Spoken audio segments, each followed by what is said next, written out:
Hey guys, welcome back to my channel. In this video I showed how to buy a Flipkart gift card. Please make sure to watch this video to the very end so you don't miss out on important information and to not make any mistakes. In saying that, let's dive in. Alright, on your PC, laptop or even mobile device, open up any web browser and go to Google and then type in buy a Flipkart gift card. And then from here, go to the official website from flipkart.com, buy gift cards and gift vouchers online. Click into that.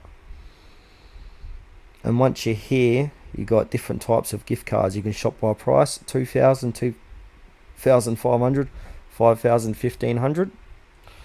To make a purchase, scroll back up and then where it says buy a gift card, click into that. You'll be brought to this web page here where you need to log in. So enter your email and mobile number and then click on request OTP one-time password. Once you get that, add that back in to this page here, and then complete the purchase or checkout to buy your Flipkart gift card. That's it for this video, guys. Thanks for watching to the very end. Please consider to like this tutorial and subscribe to our channel if you found it was helpful.